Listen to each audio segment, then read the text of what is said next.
There's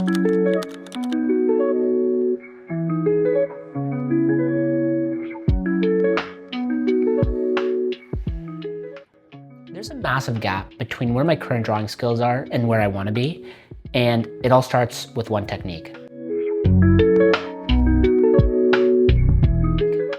Hey everyone, welcome back to my channel. Today, we're going to be exploring a new series where we learn a fundamental skill, hatching. So I asked ChatGPT to teach me the different types of hatching. Then I spent some time putting it all together. I worked on some different hatching techniques, then some 3D shapes to understand volume, and finally some more complex drawings, a window with a brick texture around it and a tree. So with that being said, let's dive in.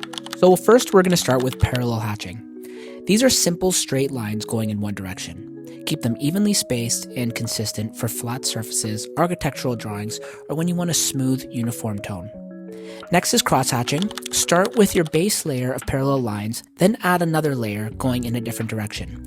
You can add multiple layers at various angles to build up darker values. Cross-hatching is ideal for creating depth and dimension, especially on geometric forms like cubes and boxes. It's also perfect when you need a range of values from light to dark in the same drawing. Contour hatching follows the form of your object. These curved lines wrap around the shape, helping to describe its three-dimensional form. Use contour lines when drawing rounded objects like spheres, cylinders, or the human form. Anything you want to emphasize the curve and volume. Finally, we have stippling, using dots instead of lines. More dots mean darker values, fewer dots mean lighter areas. This technique takes patience, but pays off if done right. Stippling works wonderfully for creating subtle, atmospheric effects, and when you want a delicate, refined look without any directional marks.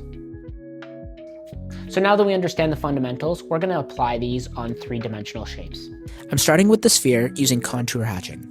I'll begin with the basic circle shape, then add curved lines that follow the round form. Notice how the lines get closer together as we move into the shadow. The highlight stays clean on the upper left where the light hits directly. Moving to the cone, I'm using contour lines again, but this time they follow the conical form, wrapping around from the point to the base.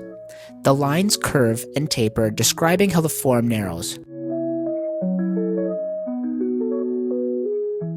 For the cubes, cross-hatching works perfectly. Each plane gets its own direction to distinguish the different faces. The front face is a mid-tone and the side face is darker, adding a second layer of hatching to build up those shadows.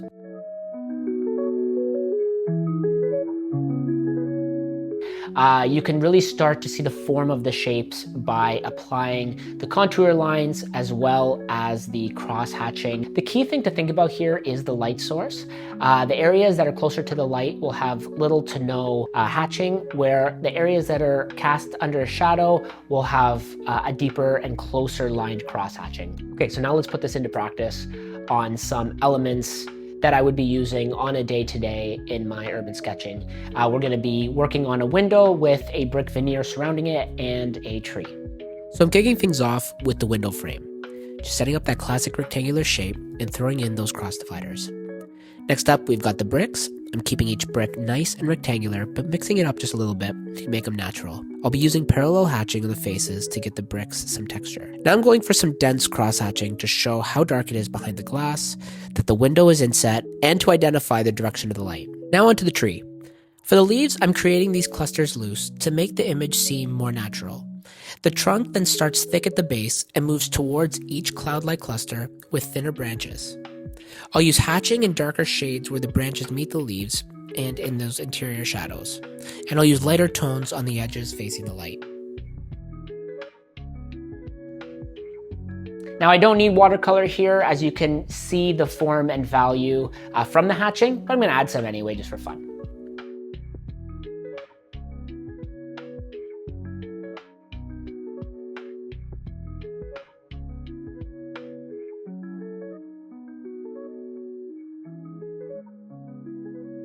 I have to say this technique is deceptively challenging, but when applied, it's very effective and versatile. My biggest takeaway, patience and consistency. I found that rushing the lines shows immediately, and when you do get into a rhythm of it, it starts to become quite meditative. The watercolors at the end were a nice touch, but really were not necessary. The cross-hatching does do quite a bit of heavy lifting in terms of form and value. If you're trying this yourself, start simple. Practice the basic strokes.